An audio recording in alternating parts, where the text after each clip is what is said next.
I'd have to say the best part about being in Southwest Raleigh is being so close to downtown and yet far enough away to be able to, you know, be away from everybody and get away if you really want to. There's a lot of parks, a lot of trails, a lot of places to go outdoors and things to do. And if you really want to go downtown, you're only 5 to 10 minutes away, no matter really where you are. What do you like about this area, Southwest Raleigh? Oh, its proximity to everything. You can get to the university. You know, the high school has a public library. You know, so, and they've been trying to close it for years. The lake is down there. Nice central location to where you're close to downtown but not downtown, close to the Cary Shopping Center and not exactly in Cary, so you don't have too far to travel. You're close to the university if you're a student or a faculty member or a staff member. So we like the closeness of just about everything. Pullen Park is right there, the museums. 2 blocks from 440, so I can get on there in 5 minutes. I'm at Whole Foods, or you know, I'm 10 minutes from the hospital. It just has a lot to merit living there. I like that everything's kind of right here. You know, like I can go to Food Line, I can go visit people, like because there's more apartments around the corner, so like, everyone's kind of right here. So which is nice. I really like the outdoor activities that they offer. I have a dog, so there's lots of parks and places to go and take them. Here at Lake Johnson, I try and come at least once a week. I love the outdoors. It's community center is off of 38.72 acres of land, and of that, 10 acres of it is developed. And so we got tennis courts, ball fields, playground areas, picnic shelters, and all of it gets used. So, what do you like about your stomping grounds in Southwest Raleigh? I would say probably the variety of things to do. We obviously have a lot of awesome green space, places like the Art Museum, shopping, lots of different local businesses, just a ton of stuff to do. I would say that, you know, there's like a culture in North Hills, there's a culture in Briar Creek, there's not one here. Like everybody, if you're going to go shopping, if you're going to go eat restaurants, things like that, you don't do it in Southwest Raleigh, you do it in other areas. Okay. So if you want to go do fun stuff, recreational, extracurricular activity stuff, it's outside of this part of town. And you have everything here. I mean, there's lots of nightlife, lots of food places to go to. Pretty much anything you want to do is right here. Convenient shopping and restaurants and those community facilities. I don't see those things near here. And what do you think are the opportunities in Southwest Raleigh? Oh man, I have tons of them. I mean, you have the farmers market, you have, 2, 3 colleges, you've got a great downtown strip on Hillsborough Street, you got a great downtown strip in, Glenwood Avenue, Peach Street area. There's a lot to do around in the south side of Raleigh, so there's a lot of opportunities to meet people and do things and go out and explore the place. Well, they're working on right now about slowing down the traffic, so that's a good thing. That's about the only complaint I have. I won't try to go anywhere during rush hour. Beltline and I-40, they all, Western Boulevard, everything gets packed up. So fortunately we're retired, so we have the opportunity to get our things done during the day. But we try to avoid major highways at all costs during rush hours. You have to have a car to go to get somewhere. And if you want to walk, as I said before, there are no enough connections. What would you like to see implemented in Southwest Raleigh? Maybe more sidewalks. It's walkable. There are several parks around. Lake Johnson is a really good place to go. I like also to go to Hans Library by walking. I've been to a couple of meetings where they talk about adding sidewalks. And even though I don't live in Raleigh personally, I think it's something because of the fact that there are trails you can see when a person's coming to the facility. I think that would be a good thing for safety aspects to just add that component, because we are in the city limits, and it is kind of discouraging to be in the city limits and you still not have access to all your facilities. And we see lots of persons, older persons, parents with strollers and all of that, so all on the side of the road, trying not to get hit by a bus or a car. What would you like to see implemented in Southwest Raleigh? I think it's more sidewalk because there's so many points, like the places, they're unconnected? Like the residential wooded field, because the area we're in over in Cardinal Hills, there's a lot of trees, a lot of pretty vegetation. Not much lawn maintenance. I do like the amount of greenery that I can see around. We are missing here the public transportation in Raleigh area in general. I like the proximity to some, for example, supermarkets and places where I can buy my stuff. I like that the public that they have access to 3 or 4 bus routes, so I can get easy to the university or downtown or wherever I want to. You know, something for somebody like me to do. Yeah. To be able to enjoy. Just to get out of the house and get, be able to use the library independently and stuff like that. I would like to learn how to walk around state campus because it's a good walking area. So, and one of the young people said, oh, just show up one day, go to information, they won't have a problem with it. Okay. And the Wolfline bus is a fantastic thing for a person like me. Okay. I like that. I've met some of the drivers and they'll stop for me and they don't have a problem with me riding their bus, and that's really cool.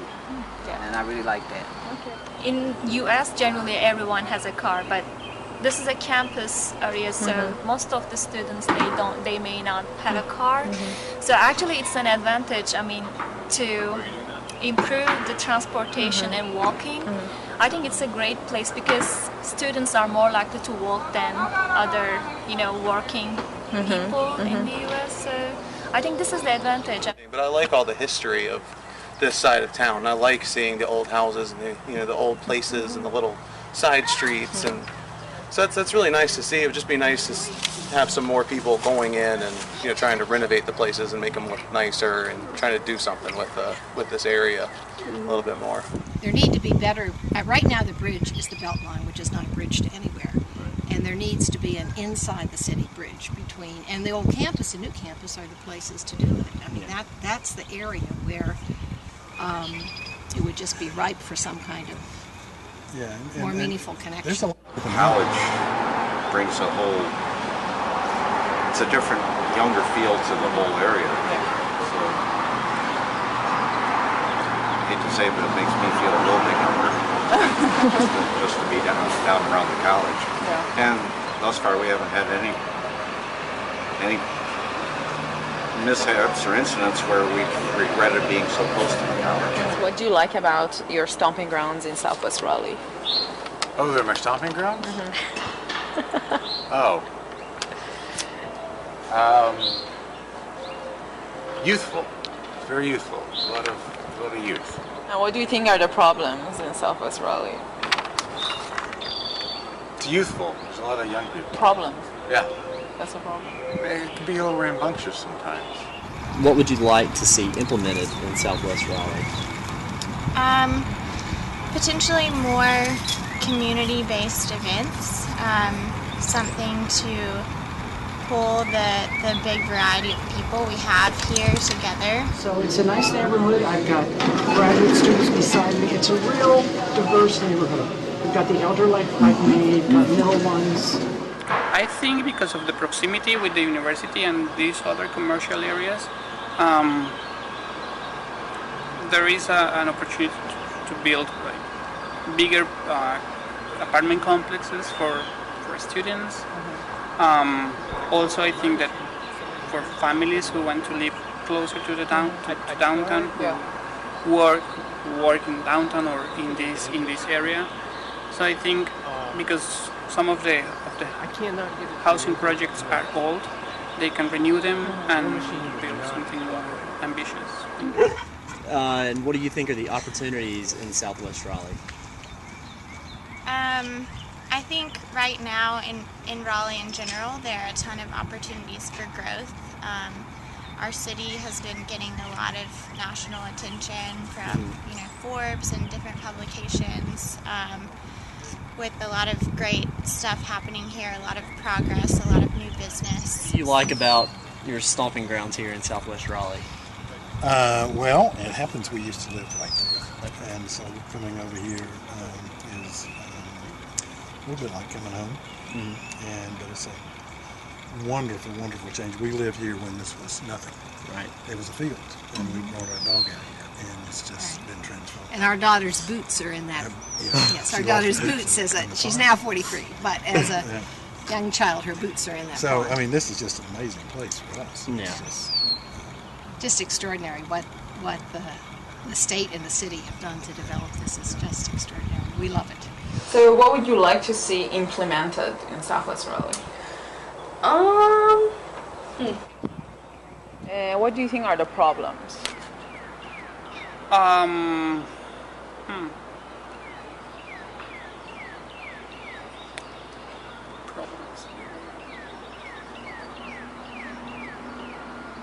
Maybe.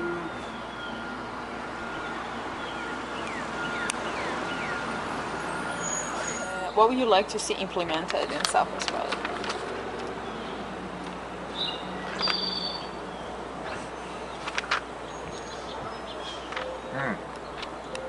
I don't know. I'm pretty happy. What would you like to see implemented in Southwest Raleigh? What would I like to see implemented? What do you think that is lacking and you want them to build?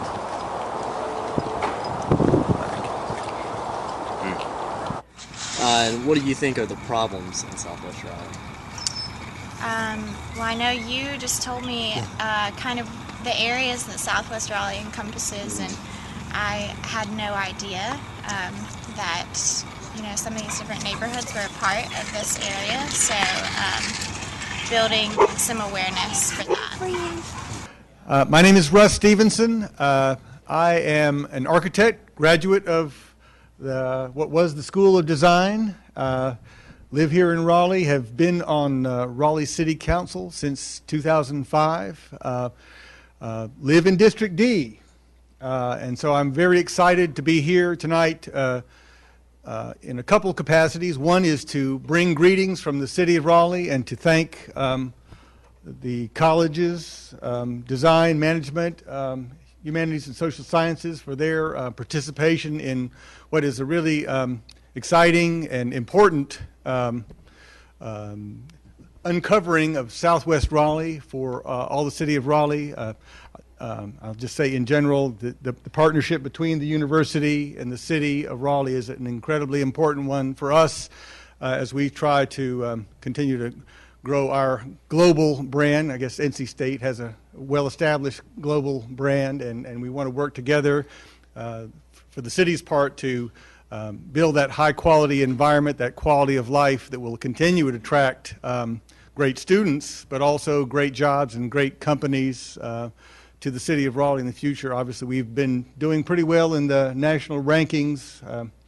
We just a couple of weeks ago, Forbes said, yes, the Raleigh-Cary Metro is the fastest growing metro in the nation, and that's exciting and frightening. But we do have a great comprehensive plan that does talk about a more sustainable development patterns, and there's a lot of people in this room who are doing great things to help us realize that. But what you're doing tonight, and as a part of this larger process, is about realizing that more sustainable development pattern that will tell us how we'll be able to grow and improve our quality of life while protecting the quality of life for folks who are here already. So District D is a unique challenge. It's with the university, it's such a great diversity and energy and dynamism there, brings its own challenges. I back up to Maiden Lane, which is mostly fraternities, so that's kind of interesting.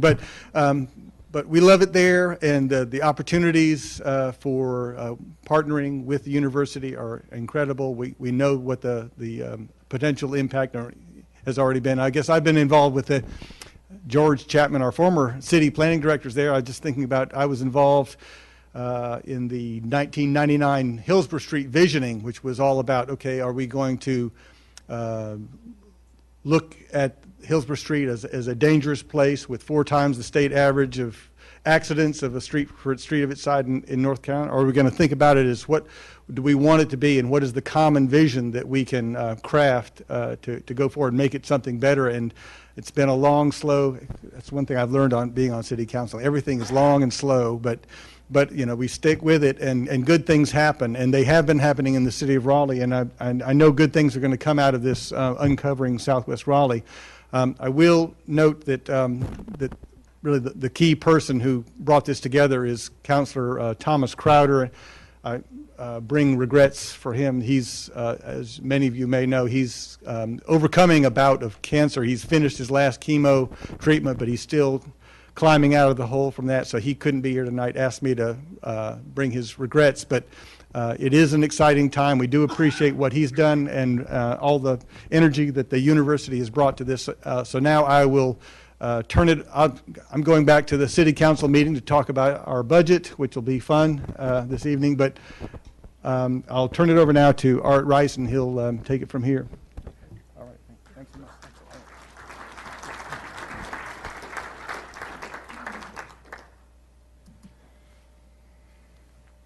Well, I say my name is Art Rice. I'm a professor in the College of Design, and I have the pleasure of been working on this project with a number of colleagues who I'll introduce.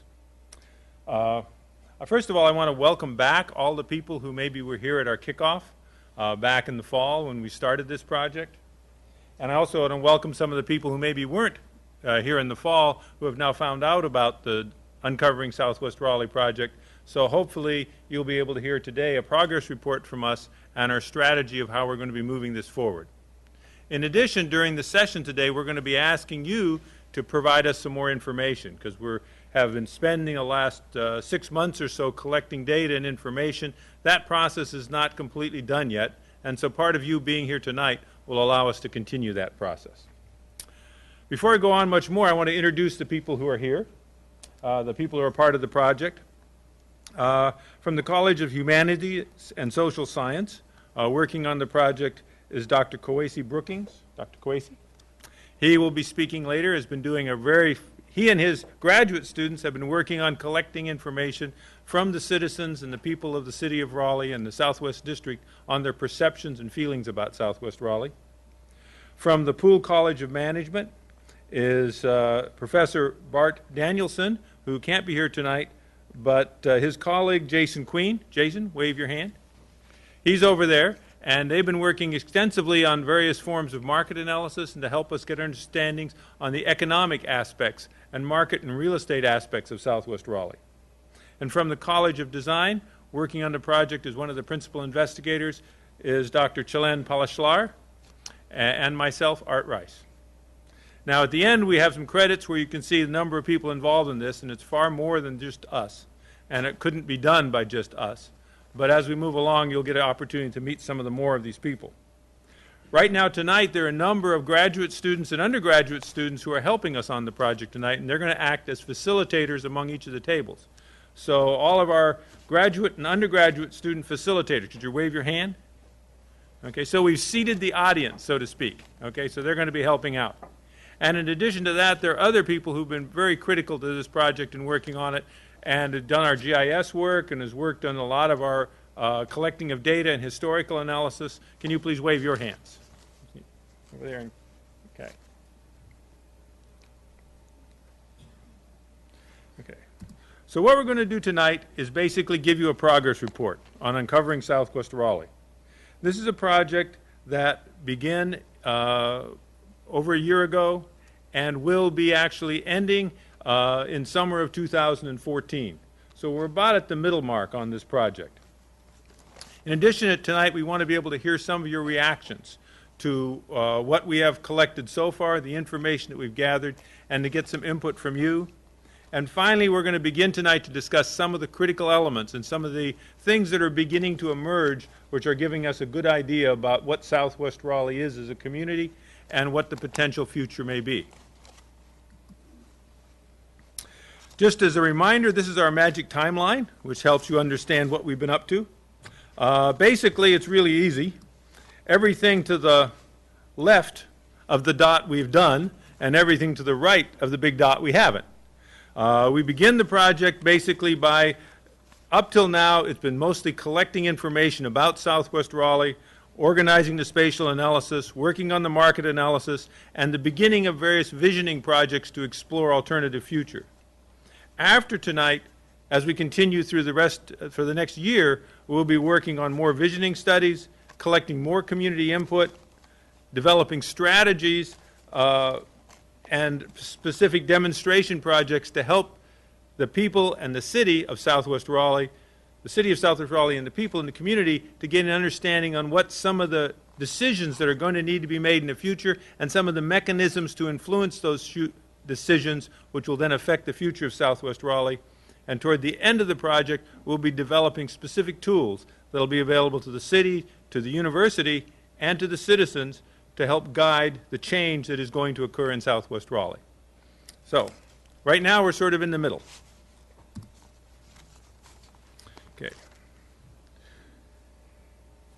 There's some basic information we need to start with, which you probably already know relative to Southwest Raleigh. But what's important, and keep this number in mind because it will help you out as we go along, is Southwest Raleigh is approximately 23% of the Raleigh area. Later on, when we talk about some numbers, think about that 23% and how it compares. In addition, the population of Southwest Raleigh over the last 40 years has doubled, and in the last 10 years, the population has increased by almost 20%. That is a very significant change that has happened, and it is changing. In cities, it's one of those changes as the populations increase that you're not necessarily, the change happens on a time frame that we don't necessarily see it immediately. But then you stop and you look back, like as I drove here today, the Wendy's in the corner was torn down, and that was an abrupt change that I noticed.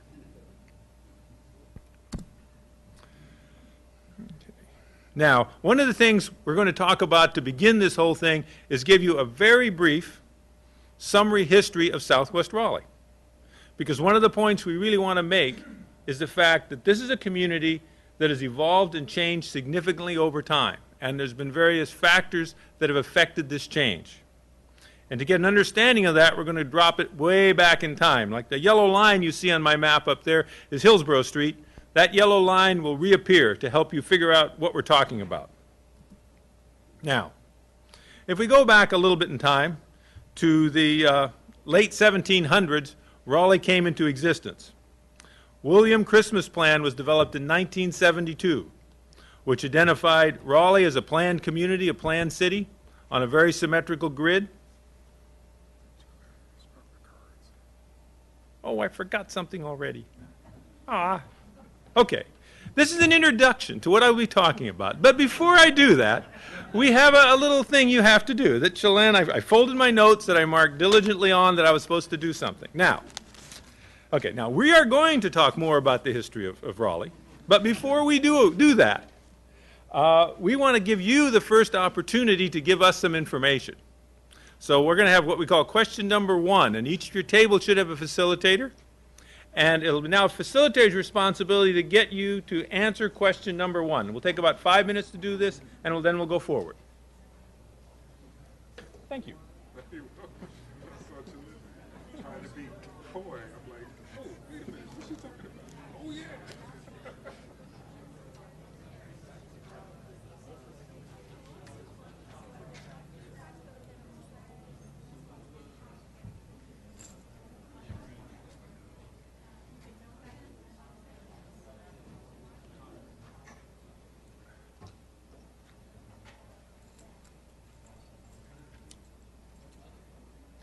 Back to the history of Southwest Raleigh.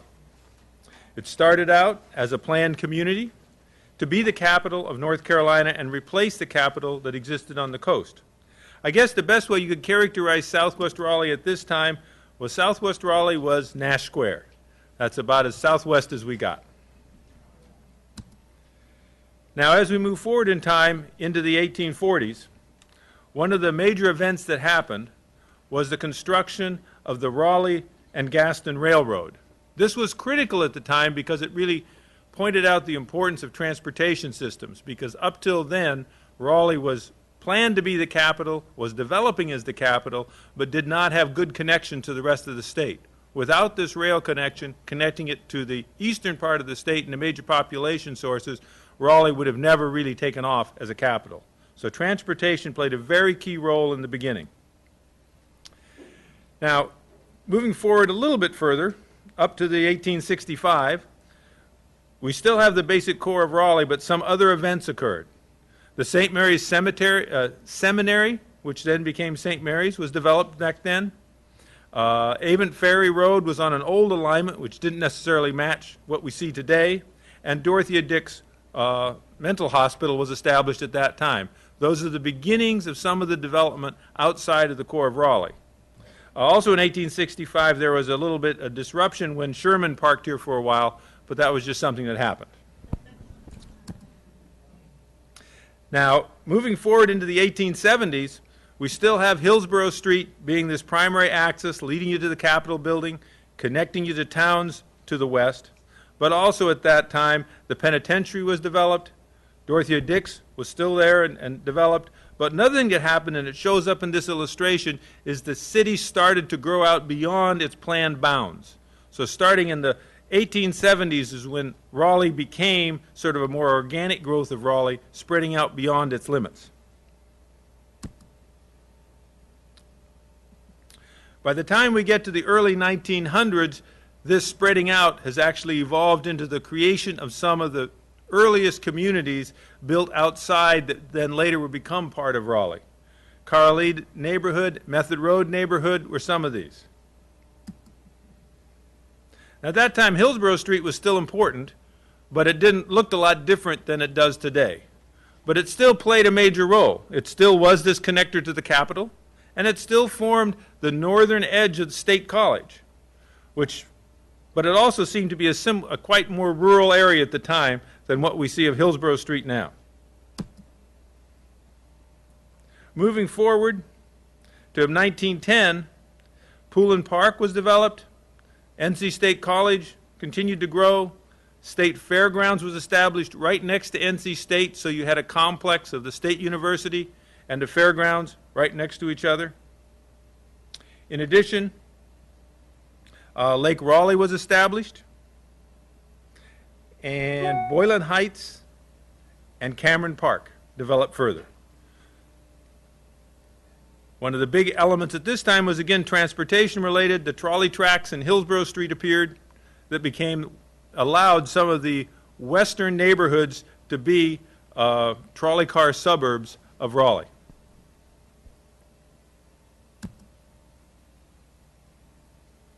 Now we jump forward to 1928.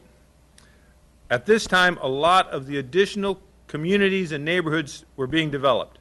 The Fairmont District was planned and developed. Oberlin Village grew significantly. The Forest Hills neighborhood, Stanhope, and Wilmont. Also at that time, Meredith College was established.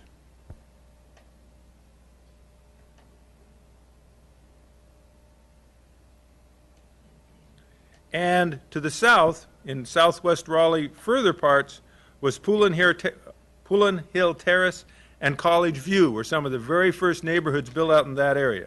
And something known as Western Outlet emerged.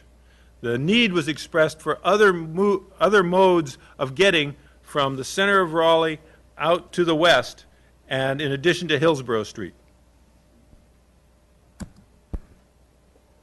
So at this time, coming up to the 1930s, here you see North Carolina State University pretty much contained within the railroad tracks in Hillsborough Street. Had just started to jump over the railroad tracks with it was the gymnasium that later became the theater, and one of the dormitories, and some of the agricultural fields. But again, if you look to southwest Raleigh, where many of us live, including myself, there wasn't a lot out there in 1930, other than agriculture.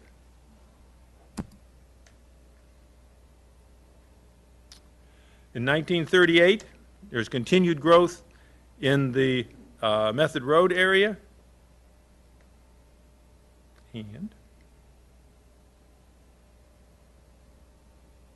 And the fairgrounds moved to its present location, which at that time was out in the middle of nowhere. Okay? I guess nowhere is a little bit excessive, but it wasn't what we think of today as the fairgrounds. And also at that time in the center, Broughton High School was established, along with the Raleigh Golf Association and the Raleigh Municipal Airport. So by 1938, a lot of the basic elements that is a structure of what we see Raleigh today were in existence, and southwest Raleigh. Hillsborough Street now also looks like the Hillsborough Street we know, to some degree. Now, moving into 1945 is when the Rose Garden was developed, and the site for the Cameron Village was identified, and that project began.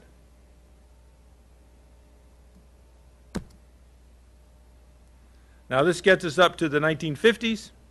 And now, NC State University has pretty much filled up to the area to the south of the railroad tracks. Western Boulevard is now Western Boulevard. It's a divided highway at that time in the 1950s. It was a sort of boulevard route to let you leave Raleigh, North Carolina. As we continue into the 1960s, a lot more of the neighborhoods that we're all familiar with were started to grow up, including Avent West, Royland Acres, Fairview Acres, Westover.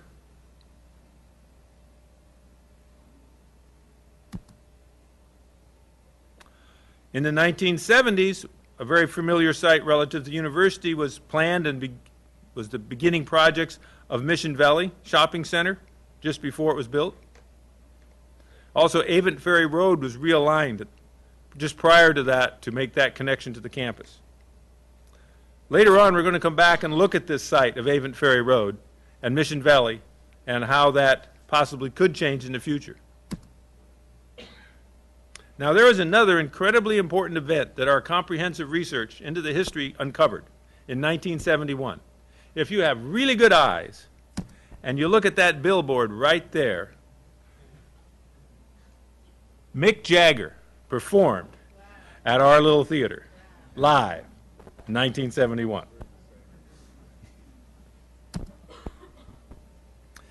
Moving forward to 1987, the Beltline, completed in 84, Centennial Campus got started.